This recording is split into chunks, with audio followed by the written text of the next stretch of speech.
kali telepon saya sampai puluhan kali. Saya nggak tahu apa yang terjadi. Tunggu sebentar. Halo, halo.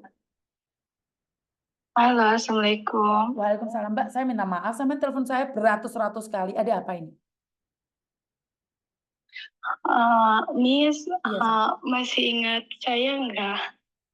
Nggak ingat sayang. Saya Kenapa? beberapa bulan yang lalu pernah nelpon Miss Yuni. Saya TKW dari Arab Saudi yang 5 bulan nggak digaji, Miss. Oke, terus? Waktu itu kan Miss Yuni pernah bantu saya untuk bisa bicara sama Pak Beni, Gimana sayang? sama BP3MI yang ada di Bandung. Terus? Akhirnya kan nggak ada ini ya Miss ya, nggak ada tindakan, maksudnya gimana ya Miss, sampai bulan Desember belum ada titik terangnya. Nah, lalu saya memutuskan untuk keluar dari tempat majikan. Saya langsung lari ke kantor polisi, tetapi saya jelasin lah apa yang saya alami di tempat majikan, nggak dikasih gaji selama 5 bulan. Terus saya diperlakuin secara tidak layak di tempat majikan. Tetapi polisi di sini nggak bisa bantu, Miss. Malah saya dianjurin ke KJRI yang ada di Jeddah. Saya dianterin sama salah satu polisi yang ada di Mekah untuk ke Jeddah. Dan sudah sampai Jeddah itu, saya diturunin di depan kantor KJRI-nya. Saya masuk, cuman sama staf di sananya bilang, maaf, kami tidak bisa menerima laporan apapun. Kami hanya bisa membantu pemulangan exit mandiri, kayak gitu aja, Miss. Nah, udah kayak gitu, otomatis saya diusir kayak gitu aja kan, Miss. Ada salah satu kayak sama TKW juga bantu saya, katanya kerja dulu gitu kan, Miss. Saya manut aja karena saya nggak bawa apapun, nggak bawa baju, nggak bawa apapun itu. Udah kayak gitu, seminggu saya di tempat TKW itu dikontrakan kayak gitu loh, Miss. Saya bilang kan saya mau kerja, aku bilang kayak gitu. Karena udah 2 kali ke kantor polisi ditolak terus. Untuk menyerahkan diri loh, Miss, biar bisa pulang ke Indonesia lewat deportasi. Tapi nggak bisa terus. Nah, udah kayak gitu, saya malah mau dijual sama Bang Gali. Terus? Saya kabur lagi dari tempat yang nolongin saya di KJRI itu. Terus saya dibawa sama orang Saudi sini untuk kerja sama dia gitu ya, Miss. Sekarang saya udah kerja sama nenek selama 3 bulan.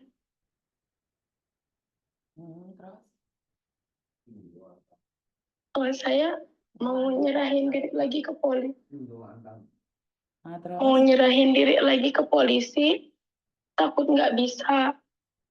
Terus kayak gimana ya, Miss, solusinya? Oke, aku ingat kamu Devi ya? Iya, Miss. Oke, Devi. Oke, saya sudah memberikan solusi di awal ya, tapi tidak ada tindak lanjut. Akhirnya kamu kabur. Setelah kabur, kamu akan dijual ke Bangladesh. Setelah kamu kabur lagi, akhirnya kamu ke tempat jaga ini sekarang. Lah sekarang kan sudah kerja nih. Kenapa pingin pulang? Iya. Di sini gajinya dipotong terus, Miss. Terus saya mau kirim juga susah. Nah inilah kenapa saya bilang nggak boleh kerja ke luar negeri dengan cara ilegal. Karena tidak ada perlindungannya. Kamu kerja 5 bulan nggak digaji. Setelah kamu kabur, kamu hampir-hampir dijual jadi pelacur. Benar nggak? Iya. Oke. Dan sekarang kamu disuruh pulang mandiri. Iya Kak, iya Miss disuruh pulang lewat mandiri. Berarti lewat mandiri itu pakai biaya sendiri. Iya, sekitar 7.000 real Miss. 7.000 real itu berapa kalau Indonesia? Sekitar 30 juta lebih. Oke. Otomatis kamu harus menyediakan uang sebanyak itu dong, sayang. Karena itulah resikonya kalau keluar negeri ilegal. Pulang saja kamu. Karena kalau nih saya mencari donasi, bantuan, memulangin kamu, seluruh dunia akan marah sama saya. Kenapa? Iya Miss. Karena akan disepelekan. Kamu berangkatnya diam-diam, giliran gagal cari pemerintah. Benar nggak? Iya, Nah, karena itulah saya selalu mengingatkan kalian semua untuk jangan berangkat ilegal. Benar nggak? Jadi iya inilah Miss. resiko. Jadi satu sekarang, kamu memang harus pulang. Minta bantuan dari keluargamu. Kalau enggak, ya kamu kerja di situ. Dengan segala potongannya. Karena nggak bisa, sayang. Di luar negeri itu, gini loh, tidak ada perjanjian negara kita dengan Arab Saudi. Perlindungannya nggak ada. Kamu berangkatnya sendiri. Memang susah untuk dibantu. Kalau saya membantu dengan meminta donasi ke orang-orang, saya akan disalahkan seluruh dunia. Berapa banyak orang jenazah yang tidak bisa pulang. Berapa banyak orang yang dipukul sampai kakinya patah, tangannya patah, tubuhnya melonyoh. Itu aja belum bisa ditangani, sayang, di Arab Saudi. Itu resikonya, sayang. Kenapa saya selalu melarang kalian untuk keluar negeri? Nah, sekarang kamu sudah ada peluang nih kabur dari situ. Dan KBRI sudah mengatakan bisa memulangkan secara mandiri. Iya, Ya kamu harus menuruti itu, sayang. Sebelum kamu jatuh sakit. Karena itu saya tidak iya pernah Miss. mengizinkan kalian ke luar negeri. Dan yang nyalurin kamu ke luar negeri saudaramu sendiri. Minta pertanggungjawaban saudaramu.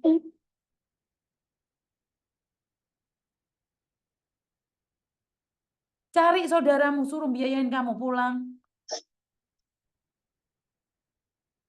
Kamu ingin ke luar negeri dengan cara cepat. Ya ini loh, sayang.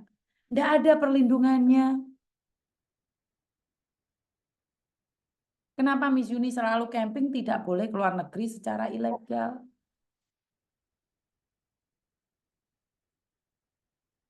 Gak bisa, Miss Yuni nggak bisa minta bantuan ke siapa-siapa lagi.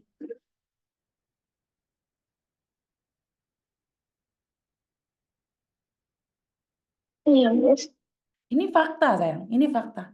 Mau tidak mau, suka tidak suka harus diakui. Karena Miss Yuni sudah menembusin kemana-mana. Intinya kamu yang berangkati saudaramu. Ya minta pertanggungjawaban saudaramu. Karena kamu sudah dijual di luar negeri. Ya kalau memang sudah nggak ada, ya jalan satu-satunya kamu kerja, ngumpulin uang, pulang.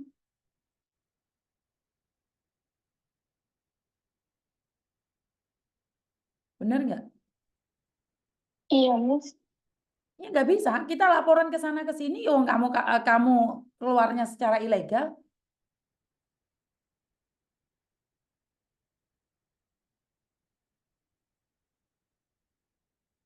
Nggak bisa Miss Yuni, bantu lebih itu nggak bisa. Karena saat ini pun yang di Singapura itu sakit parah itu dana. Miss Yuni juga belum cari dana. Iya Miss. Dan hati-hati di sana, dijual ke orang Bangladesh. Ada salah satu anak dulu itu sampai viral, ibunya satu hari suruh ngelarani 11 laki-laki Bangladesh dan Pakistan. Uangnya nggak dapat loh kamu, sayang. Iya Miss, makanya ini meskipun gaji dipotong-potong terus juga sama anak, saya mencoba bertahan di sini karena saya nggak mau keluar dari sini. Ketemu lagi sama yang nolong, lalu saya mau dijual lagi. Lah ya, kalau enggak kamu akan dijual lagi sama orang, sayang. Sekarang kerja baik-baik di situ, kumpulin uang terus pulang ya. Iya Mas. Heeh.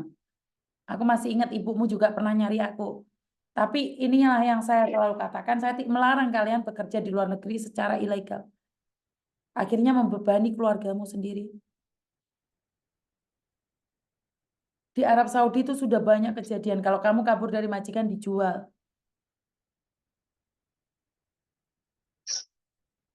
Ngerti? Iya, Miss. Ya. Berangkat ke luar negeri, nggak resmi, ada apa-apa ditanggung sendiri.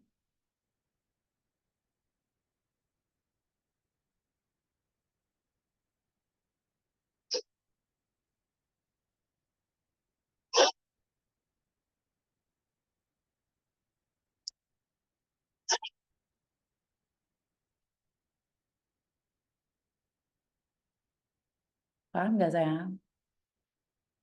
Iya, Miss, paham. Mm-mm. Jadi ya sabar pekerjaan di situ ya. Iya, Miss. Saya juga nggak ngabarin orang tua kalau saya udah keluar dari tempat majikan yang dulu. Lah ini ntar ibumu denger deh. Ibumu kan sering lihat channel saya. Ya, tapi uh, ya, dia jadi kepikiran gitu. Lah ya ini kamu lagi live deh. Kamu telepon aku loh sampai 100 kali, Nduk. Saya lagi teleponan sama orang, kamu teleponnya nggak berhenti sama sekali. Nggak mungkin tak take down loh ini, soalnya ini sudah 1,5 jam, 2 jam. Ntar kamu tiba-tiba telepon aku Iya, minta nggak take down. apa-apa, Miss. Iya, nggak apa-apa. Heeh. Kerja kumpulin uang dulu ya sayang ya. Iya, Miss. Miss Yuni cuma bisa berdoa agar kamu dikuatkan punya uang pulang ya sayang ya. Iya, Miss. Heeh. Selalu Miss Yuni akan cari kamu sayang. Karena nomormu ternyata ganti. Iya, Miss. Heeh. Tetap setia cari Miss Yuni ya sayang ya. Nanti seperti apa dan bagaimana Iya, Miss. kasih tahu Miss Yuni ya sayang ya. Iya, Miss. Heeh. Makasih ya, Miss. Ya, saya cuma bisa bantu doa ya, Nduk ya. Iya, Uangnya jangan dikirim ya, Nduk ya, disimpan aja dulu buat kepulanganmu ya. benar. Iya, ini juga baru ada 1.500, Miss, selama 3 bulan aku kerja. Nggak apa-apa sayang, disimpan dulu ya. Iya, Miss. Sukses selalu ya, jaga kesehatan. Iya, Miss. Sehat terus. Makasih. Sehat terus sayang, sehat terus. Amin. Assalamualaikum. Waalaikumsalam. Inilah cerita tragis di luar negeri. Tidak ada siapapun yang memaksa kita untuk keluar negeri. Tapi karena keadaan ekonomi yang di kampung melilit kita, karena keadaan yang memaksa kita untuk berjalan keluar. Tapi bukan berarti kalian harus melakukan ilegal ya Mbak ya. Saya sangat sedih sekali, saya tidak menyalahkan pemerintah.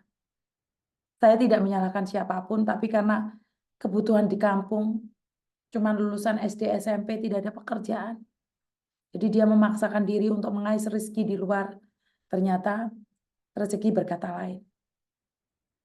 Ya, saya tidak berani menghakimi siapapun. Jangan nekat proses secara ilegal, teman-teman. Jangan nekat proses secara ilegal. Saya ingat banget ini Devi 5 bulan yang lalu. Waktu Uya-Kuya datang ke rumah saya, atau Inang Inma datang ke rumah saya, bahkan Pak Beni datang ke rumah saya juga sampaikan tentang kasusnya dia.